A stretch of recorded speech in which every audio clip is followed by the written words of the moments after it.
La iglesia turiasonense de San Miguel ha recuperado su retablo mayor gracias a un proyecto de restauración impulsado por la Fundación Tarazona Monumental. En total, la entidad, formada por DGA, DPZ, Ayuntamiento, CAI, Obispado y Cabildo, ha invertido 120.000 euros. El retablo data del siglo XVI y es obra del carpintero Martín de Aumel y del pintor italiano Pietro Morone, autor de otros bienes que existen en Tarazona, como el retablo mayor de la iglesia de Santa María Magdalena. Su estado de conservación era estable en cuanto a estructura y policromía. El estado general de conservación era estable en cuanto al color y en cuanto a la estructura, aunque tuviera muchos desplazamientos y movimientos de pieza que hizo replantear la posibilidad de rectificar la posición de algunas de las piezas que no estaban bien sujetas. Aparte, la alteración principal ha sido la alteración de la capa de barniz que cubría completamente el retablo. Esa capa de barniz, con el tiempo y por la alteración de los componentes, se ha oxidado, ha oscurecido y ha llegado a nosotros la obra con un filtro de luz muy oscuro que distorsionaba bastante la obra, sumado a que productos, sean cola, agua o el propio barniz que utilizaron para protegerlo, a la hora de caer sobre la superficie, poco a poco fue debilitando esa capa de barniz. Con la capa de barniz siguió la capa de color y produjo la disgregación del pigmento, de manera que en el lado del Evangelio del retablo encontramos unas escorrentías que recorren completamente la obra de arriba abajo y que distorsionan bastante la obra en general.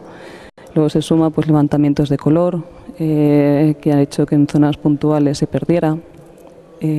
Luego también el tema de separación entre piezas. Estamos hablando de una obra de pintura sobre tabla formada por tablones unidos a unión viva y que, aunque utilizaran fibras vegetales para evitar que esos movimientos se trasladaran a la capa anterior, no quita que haya producido pues el movimiento normal de la madera, se haya abierto, y el abrirse pues ha hecho que las representaciones, las piezas se separaran y viéramos líneas de abertura bastante pronunciadas.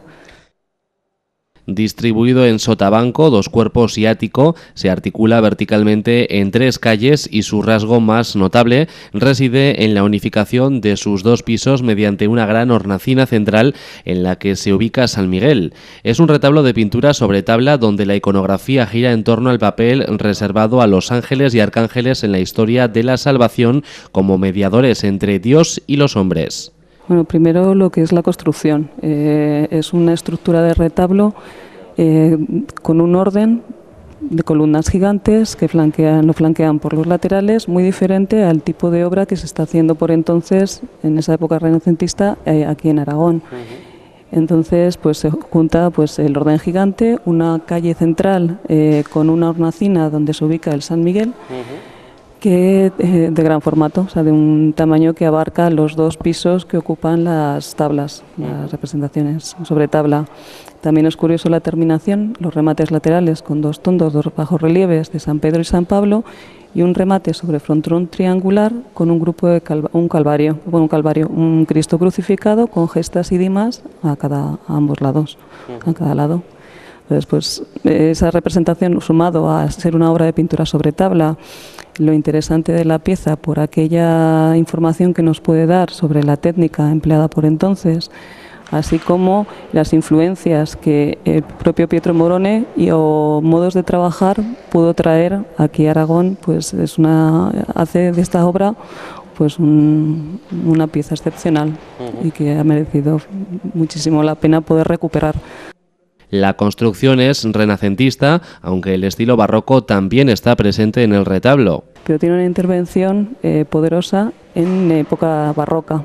Es un retablo donde la escultura titular, la que da nombre a la iglesia, no es original al retablo, se incorpora siglos posteriores, se incorpora posteriormente, y para cuando se coloca esa escultura en la hornacina, lo que hacen es reestructurar el interior, la decoración interior de esa pieza para que se adapte a los gustos estéticos de la época.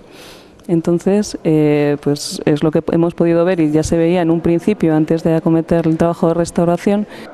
Con esta restauración, además de recuperar una joya del segundo renacimiento aragonés, se ha descubierto un elemento original como es el sotabanco. Pero sí que es verdad que a raíz de la intervención el friso corrido que cubría completamente el sotabanco del retablo se ha eliminado.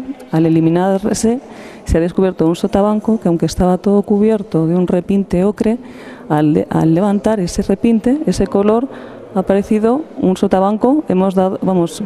Hemos podido cerciorarnos de que esa obra pertenece a la construcción original del propio retablo renacentista, que con una intervención, como te comento, de la hornacina central en época barroca, lo que hacen es cubrirlo con un acabado de marmolado, acorde con el interior de la hornacina y con el peldaño sobre el que está colocada la pieza, que unifica y habla del retablo. Principalmente habla de dos momentos importantes, uno el de construcción renacentista y otro de reinterpretación o repolicromía barroca, como te comento, sotabanco y hornacina central, adaptándolo a la incorporación de esa escultura nueva de San Miguel. La presentación oficial tuvo lugar coincidiendo con la festividad de San Miguel, patrón del barrio que ha despedido sus fiestas. Además de cientos de vecinos, estuvo el presidente de la Fundación, Fernando Gil. La Fundación pues funciona desde hace 2 años ahora, y el tema es que todos los proyectos de restauración tienen un largo proceso. Primero, de conseguir el visto bueno de las autoridades competentes en materia de arte, de patrimonio histórico, etcétera, y luego el propio trabajo de restauración, sobre todo en este tema de retablos con pinturas, suciedades, limpiezas, pues es muy delicado y hay que hacerlo muy bien para que dure muchísimos años. La Fundación ha restaurado 20 de las piezas expuestas en la muestra de San Adilano y en estos momentos acomete los trabajos en otro retablo, el de la Virgen del Río. Falta poco para terminar el retablo también de la Virgen del Río, de la ermita que dicen ahora. Yo cuando era chico era la iglesia de la Virgen del Río. Yo creo que antes de final de año también se podrá contemplar, sí. La recuperación del retablo de San Miguel ha sido realizada por Ana Molero, Isabel Bengoa, Miguel Moreno y Beatriz Stockflet a través de la empresa Artelán SL. La dirección técnica ha corrido a cargo de Isabel Páramo.